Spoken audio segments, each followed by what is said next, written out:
तो स्वागत है आप सभी का इन्फिनिट फाइनेंशियल एकेडमी के इस यूट्यूब चैनल के ऊपर, जहां पे आज हम बात करने वाले हैं आरओई के बारे में, मींस रिटर्न ऑन इक्विटी के बारे में, जो कि बड़ा ही पॉपुलर कंसेप्ट है। बट बहुत से लोगों को इसका एग्जैक्टली यही कंसेप्ट है कि ये बात पता नहीं रहेगी।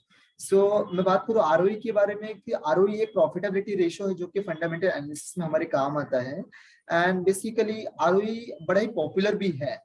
एक एग्जांपल देके आपको समझाता हूँ कि आरओई क्यों इतना पॉपुलर है। देखो, आप में से कई लोगों ने ये सुना रहेगा कि यार मैंने एक फलाना फलाना शेयर में आज से 20 साल पहले या 10 साल पहले इतना पैसा डाल दिया रहता, खाली 1 लाख रुपए भी डाल दिया रहता तो आज मैं करोड़पति रहता था। मैंने एमआरएफ के शेयर आज से 15-20 साल पहले खाली 10,000 भी डाल के रख दिए तो भी मेरे पास इतने पैसे आज बन जाते थे।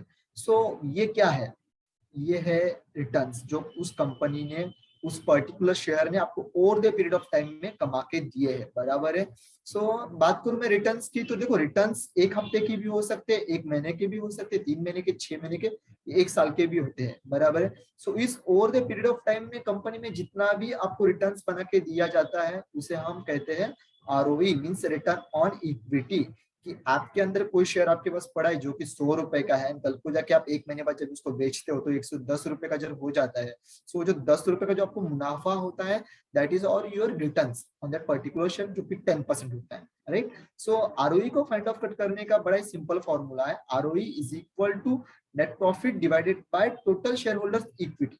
राइट। मैं एक एग्जांपल के तौर पे आपको समझाता हूँ। एक एग्जांपल लेके आपको बड़ा ही सिंपल लगेगा एग्जांपल सुनने के बाद। कि सपोज मुझे कंपनी स्टार्ट करनी है जो कि है एबीसी लिमिटेड। राइट।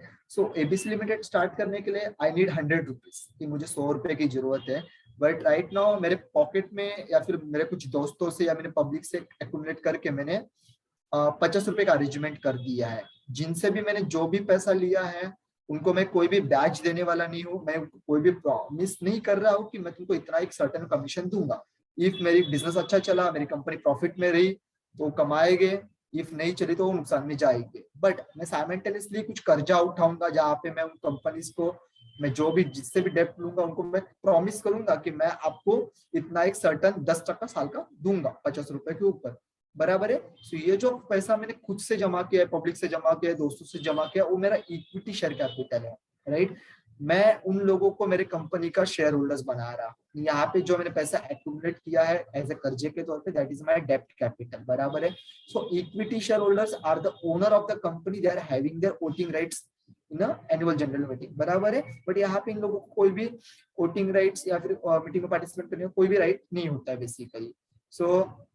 अभी हम बात करते हैं कि मेरी कंपनी अभी स्टार्ट हो चुकी है, जो कि मैंने 100 रुपए में स्टार्ट की थी, जहां पे मेरा 50 रुपए इक्विटी पोर्शन में है, 50 रुपए मेरा डेब्ट पोर्शन पार्ट में है। राइट।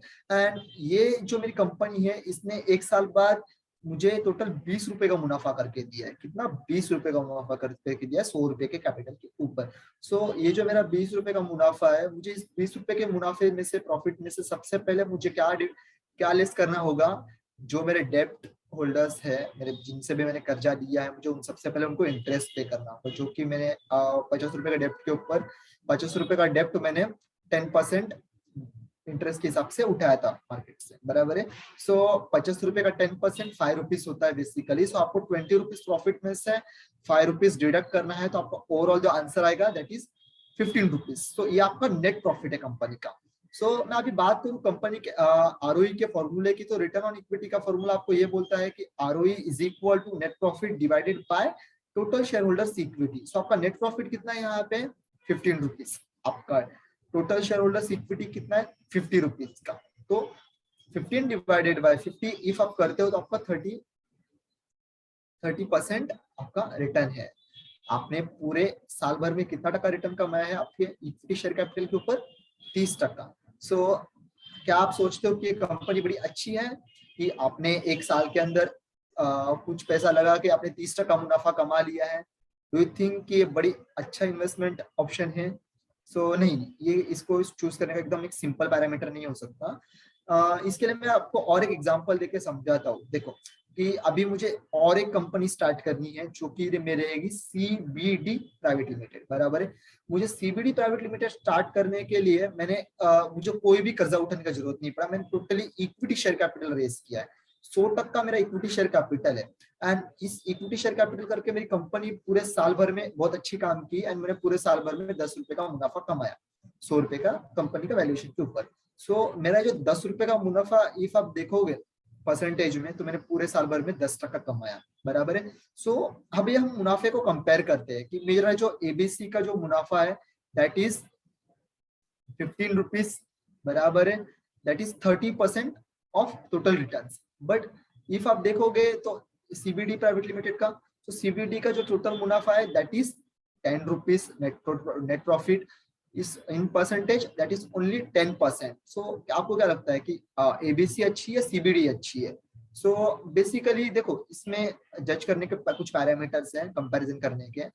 इफ हम बात करें सबसे पहले एबीसी प्राइवेट लिमिटेड के बारे में, सो एबीसी के अंदर 50% अमाउंट द डेब्ट कैपिटल जो कि कंपनी को रीपे करना है, but simultaneously CBD is totally डेब्ट फ्री कंपनी। उसने जितना भी प्रॉफिट कमाया है that is only for his share holders, equity share holders. तो वो उसको बोनस के तौर पे दे सकती है, रिजर्व्स के तौर पे रख सकती है, या फिर कुछ फर्दर एक्टिविटीज के लिए यूज कर सकती है। बट जो कि एबीसी लिमिटेड के पास जो कैपिटल है अभी के डेट में ₹50 का जो कि डेप्ट कैपिटल है, मे बी उन्होंने डेप्ट कुछ और प्रोजेक्ट्स इम्प्लीमेंट के लिए बनाने के लिए कुछ के भी ले सकता है। सो इट टोटली डिपेंड्स कि कंपनी के फ्यूचर प्लान्स क्या है, जनरेशंस क्या है, उसी के बेसिस के ऊपर आरओई डिसाइड हो सकता है। सो आरओई कभी भी डिसाइड करते समय किसी भी कंपनी का इक्विटी पोर्शन दिया जाता है, डेप्ट पोर्शन कंसिडर नहीं किया जाता है।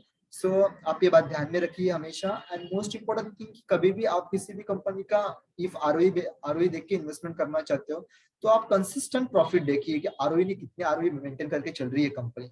आप 1 साल, 3 साल, 5 साल का आप एटलीस्ट आरओई देखिए कि कंपनी ने एटलीस्ट 15% तो भी रिटर्न बनाया है। इफ 15% आरओई कोई कंपनी प्रोवाइड करती है तो that is a good company, हम बोल सकते हैं डेफिनेटली। सो ये बात हो गई आरओई के बारे में। सो आई थिंक आज की इस वीडियो में इतना ही। होप करता हूँ आपको मेरा वीडियो पसंद आया रहेगा। इफ आपको वीडियो पसंद आता तो please like, share and subscribe करना ना भूले। Thank you for watching.